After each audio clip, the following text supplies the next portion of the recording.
Your one click on the subscribe button makes a huge difference. Thank you for your kind support. Joe just doesn't learn, does he? Time after time, he judges women based on his narrow categories. They're either his romantic ideal, worthy and perfect, villainous, rich, must die, or useless, harmless, maybe expendable. Once again, his underestimation gets the best of him. This time, his target is Maddie, but truth be told, Maddie's running circles around him.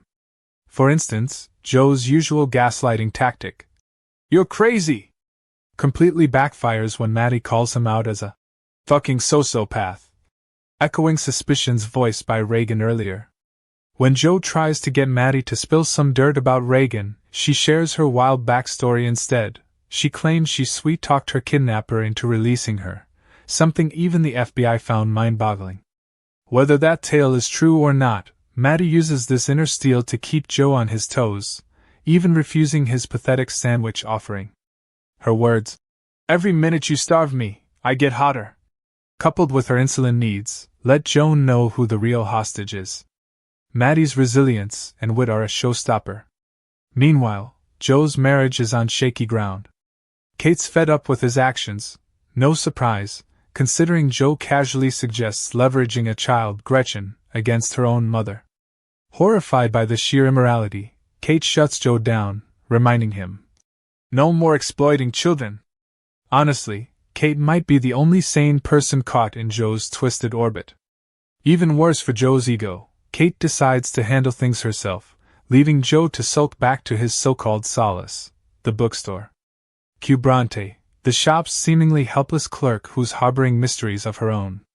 She feeds Joe's battered ego as she flutters around him, offering observations about his insecurity and imposter syndrome.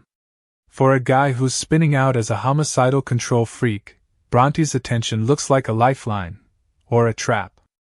Joe joins her on a book-buying mission to an estate sale, but their banter hints at something deeper. Is Bronte setting Joe up? Later, Joe calls Kate with a bizarre voicemail query about Maddie's potential history of abductions, signaling he's rapidly losing touch with reality. Meanwhile, Maddie's in fine form, calling Joe a soft boy misogynist, and laughing in the face of his menacing threats. Even during her glucose crash, Maddie remains sharp and defiant, making light of her medical condition with quips like, "Enjoy ketoacidosis." Joe escapes this humiliating face-off only to follow Bronte into a literary salon, revealing her messy personal life. Her ex-boyfriend Clayton takes the stage, mockingly reciting an embarrassing excerpt of Bronte's early writing, humiliating her. But the night's real shock comes when we learn Bronte isn't who she claims to be. Her real name? Louise Flannery, a former dental hygienist from Ohio with a penchant for scams. Is Joe falling for this young grifter, or is she the devil he didn't see coming? Back at home, Kate gets her hands dirty trying to outmaneuver Reagan. She and Teddy uncover evidence of Reagan's financial misdeeds, seemingly giving Kate an edge in their rivalry. But Reagan flips the narrative, revealing her husband's long-standing affair, surprise, with Maddie no less. Reagan's revelation leaves Kate stunned, but she keeps her composure long enough to broker a temporary ceasefire, drop the case, or the tawdry details hit the tabloids. That victory turns Pyrrhic when Reagan shifts gears. Using Instagram to impersonate Maddie, Reagan posts a dramatic confession laced with self-humiliation and announces she'll be ceding her board seat to Reagan. Devastated, Kate is caught off guard by her sister's spiraling scheme, considering all their personal stakes. At the same time, Joe dives deep into Bronte's background, discovering her obsession with his late girlfriend, Guinevere Beck. Quoting Beck's book makes Bronte light up in a way Joe can't ignore. She confesses to grand lies, debts, and a carefully curated New York identity. Their shared darkness tangles further when Joe admits he once wished to kill one of Beck's exes. Whatever connection they're forging, it's disturbingly symbiotic.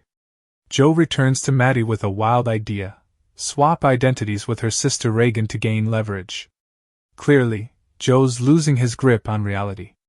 Kate, meanwhile, is growing increasingly intolerant of Joe's habitual murders, but he's far too deluded to course correct. In Joe's fantasy, Kate secretly loves his protective instinct, read killing, despite her disgusted reactions.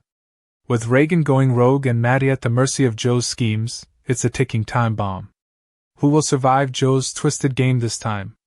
And how long before his dark tendencies blow up his life completely?